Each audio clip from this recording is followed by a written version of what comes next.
The history of man. Introduction. The best way to see the information the Plejarians have given us about our history, and to better understand the mentality of the Earth human, including the official academic narrative, is to look at North America. If North America, the so-called New World, new area of the world, had a no-returns policy where none of the arrivals ever returned, and no further information was exchanged between the continents, then North America today would be very similar to what the Plejarians have told us has occurred over and over again throughout all of the Earth's ages. North America would by now have its own new language, a mixture of languages similar to how English is a mixture. They would look slightly different to their ancestors by now, would have a different legal and political system as well, have a series of new religions. This is true to some minor extent today, however, with an absolute break. Every open variable which has not been transferred changes. The early immigrants to North America were not always particularly well educated, as it was the case, we are told, with every other immigration, including between worlds, where then whatever is brought and developed becomes part of the new establishment evolution. It may have even been the case that the area around New York today may have formed part of some form of creation myth, or at least where it all began on the East Coast or something like this.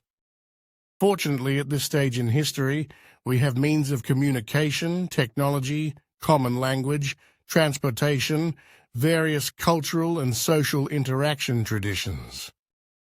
But in the past, and possibly again in the future, these things won't always be there. A similar thing has occurred in areas where a strong language barrier has existed, and the motivation to learn communicate has not been developed, been destroyed or limited in some other way. Before Europe. The Plejarians tell us that before Europe, Europeans lived around the Black Sea. Before that we had something tantamount to a globalization, so-called Atlantis, and before that, again and again, several other restarts, where small fragments of history and culture were transferred while others were not, while other aspects of previous civilizations seemed to pop up here and there and take on different forms. The same will be the case if in the future we recolonize Mars and then later communication is broken off again. When stupidity is spoken of academics, scholars, historians, scientists, etc., then the meaning of this rests generally in this ballpark of stupidity and audacity to declare nothing before our time exists. The mentality and consciousness of the Earth human is particularly limited by our particularly short aging and life expectancy. On top of that, so-called smart individuals like academics, scholars, historians, scientists are in real life only interested in ensuring their funding continues, which is probably where the problem starts. They are also unaware of some of the special sciences in the spirit teaching, and look at everything materialistically, which I suppose is obvious if they are only interested in ensuring their funding continues. The only way they can ensure the funding continues is if they talk the level of stupid that is commercially viable for the time and folks they live and live with. 22 million BC, ancient Lyra. To begin with, in the constellation of Lyra, we find the origin of man dating back as far as Pleiadian history extends. Here on these ancient planets are the ancestors of the oldest known form of human life of which they are aware. 22 million years ago, ancient Lyran travelers first came into our system and built a colony. Since these were among the first attempts at space travel for them, it took a long time to reach Earth. When they arrived, they recorded the existence of very primitive human beings here. They found that Earth was a planet where human life had naturally developed over the course of evolution, but it was currently in a very primitive state. The Earth humans were a brown-skinned race, who barely possessed any powers of reasoning or intellect and were of no concern to the celestial visitors. Over the course of the next few thousand years, many expeditions were made to Earth, resulting in a variety of colonies being formed for short periods of time. The ancient Lyrans were titans, standing 20 to 30 feet tall, from a planet much greater in size than ours. They were white-skinned with blonde hair, usually had blue eyes, and had a lifespan of around 2,000 years. They were a warlike race that had not only developed technically, but were quite advanced in the use of spiritual power. They moved their warlike forces around the galaxy and used their great power to take control of many thousands of lesser-developed races. Over the years, the Lyran bloodline was mixed with other civilizations, creating many different colors and races which spread throughout the galaxy.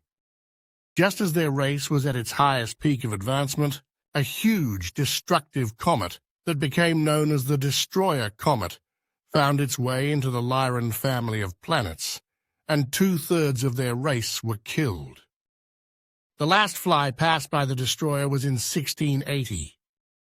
If this is correct, it is likely that it is the comet we know as the Great Comet of 1680, the first ever comet discovered by telescope. Contact Report 150 also states that the volume of the Destroyer is 1.72 times that of the Earth, but the weight has been reduced to the average mass of the Earth.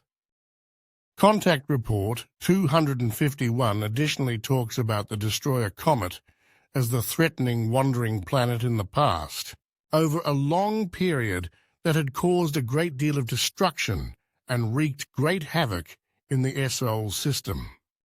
According to details formerly presented by Sfath, this celestial body named the Destroyer had previously caused the most horrifying destruction on their homeworlds in days gone by, before it streaked through space on its unpredictable course. The Destroyer ensconced itself in the Sol system, where it also wreaked much havoc. Over time, it decreased its orbiting period to an average of 575.5 years. However, the Plejarans have since increased this interval again. As a result, the Destroyer will again appear in the SOL system in about 1180 years. Along with the destruction, their technology was wiped out, and they were unable to continue to exercise control over the great empire they had built.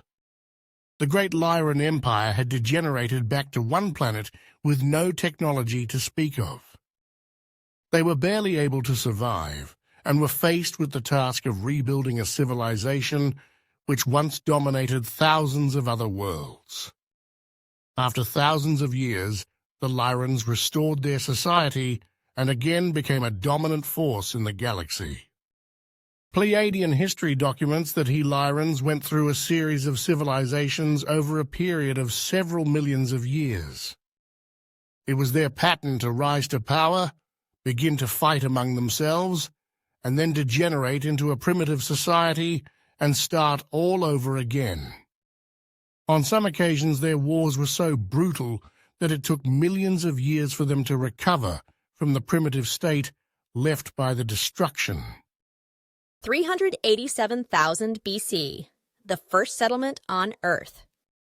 It wasn't until 387,000 BC that the Lyrans once again had an effect on Earth.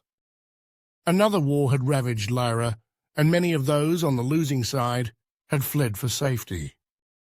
They traveled through the cosmos and came to Earth as a place of sanctuary. It was peaceful here. The local humans were primitive and offered no resistance to their high technology. It was decided they would stay and build a colony. Back home in Lyra, it was discovered that a large group had fled to Earth, and ships were dispatched to come after them. Upon arriving at Earth, they were disgusted and appalled to find the conditions that prevailed here. The local Earth humans were being used as slaves and were being mistreated badly. Many were being used in experiments where they were being mated with animals, while others were being disfigured, raped, or maimed. The colony was an example of the darkest side of man. Living in degeneration and filth, it was decided to leave the colony on Earth, take away all of their technology, including their spaceships, and leave the 144,207 Lyran soldiers to their own fate on Earth. This colony died out after several thousand years, and the spirits of the Lyran soldiers that were left behind became part of the spirit world of Earth. The 144,207 degenerate Lyran soldiers would now be incarnating here along with the original inhabitants. The effect they would have on Earth would forever steer it away from a normal evolution. Lyran history continued to repeat itself for thousands of years until, after restoring themselves once again to a high level of technology, they built flight machines with beam drives and once again moved out into the cosmos. Their leaders were great scientists with an understanding of spiritual power, so once again they began to conquer other races. Their leaders soon realized the unlimited powers of the spiritual forces and developed them until they became masters of these great forces, becoming known as an Ishwish Ichadowih, meaning God or King of Wisdom. The great power of their spirit allowed them to live for thousands of years, and they ruled over countless civilizations. The Ishwish leaders ruled with cruel power, and eventually the public started a civil uprising. The war lasted for almost 4 centuries, causing the death of more than 60% of the population and nearly destroying the 3 worlds of the Lyra system. It seemed that no one in the Lyra systems would escape this slaughter that raged 230,000 years ago. 228,000 BC. The flight from Lyra to the Pleiades. An Ishwish named Asael could see the end coming and fled from the wars with 360,000 people in 183 great spaceships, capable of transporting over 1,000 passengers each, and 250 small space reconnaissance ships that could carry a crew of 3. This group of Lyrans wandered through space for many years until they came across a star system with 254 still young blue suns. There were already a few colonized planets with primitive people living there, but they were no threat to the great Lyran technology. They landed and built their new society on 3 different planets around a star they called Taygeta. Life was hard and difficult, and it took 300 years for their civilization to grow and adapt to their new environment. Millions of Lyrans fled the great wars and settled in Orion, Hyades, and the Pleiades. After the new civilization developed, Asael commanded that they start to explore and conquer other worlds again, just as they had done in Lyra. The powerful beam drive ships sped out into open space and once main established a reign of tyranny over planets of less developed beings and brought them under their control. It was during this time that they came into the system known as the Hesperides. A young, underdeveloped form of human life was there and was quickly conquered and fell under Asael's rulership. The Lyrans once again were exercising their power over others and beginning to force their rule throughout the galaxy. It seems that the forces of greed and power were inbred well into the Lyrans, considering that peace seemed to escape them time after time. There had been millions of years of bloodshed and wars, and still they had not learned to get along peacefully with other races. The ancient Lyrans split off to Orion, Hyades, and the Pleiades and started new colonies. The planets of the Pleiades soon flourished and spread out to Earth, Mars, Hesperides, and Melona. 226,000 BC, the time of Plagia. 70 years of conquering had diminished Asael's lust for power, and his life of bloodthirsty rule came to an end as the father of the Pleiades passed away. Control of the new race of the Pleiades fell to his daughter Plagia, an Ishrish, the female form of an Ishwish, who, like her father, had the blood of a warrior. Eager to build their great society even farther, they ordered the exploration ships to again seek out new worlds that could fall under her rule. As the ships moved out into space once again to explore, they came across the trail of the destroyer comet, which so many years ago had been the destructive force that had ended the Lyran Empire. Contained within the tail of the great comet, they discovered debris from the planets of ancient Lyra. It was decided to follow the comet for a while and study its path of violence. This was the destructive force that had changed the history of Lyra and caused death on thousands of worlds, and now it had brought the warriors from the Pleiades into a small sun system and the home of a little planet called Earth. 225,000 BC, Earth is discovered again. To their surprise, they discovered a small group of uncivilized people living there. Some were brown-skinned and could be traced to the origin of life on Earth. Others were of mixed color, but most were white-skinned and had a Lyran spirit form. The Pleiadians had stumbled onto a colony founded by their ancient Lyran ancestors who had degenerated into a primitive society. Awed by their discovery of human life and common ancestry, it was decided to colonize 3 different planets in the system and continue the family chain. News of their discovery was sent back to the home planets and apparently sparked an interest in Plagia, for she ordered a great migration to be undertaken. Within a very short time, thousands of travelers from Tai Pleiades came and created societies on Earth, Mars, and Melona. Melona was a planet which existed beyond the orbit of Mars at that time. It was only a few short years before a small war raged on Earth, and many of the scientists left to return to the Pleiades, leaving the 3 planets to grow on their own.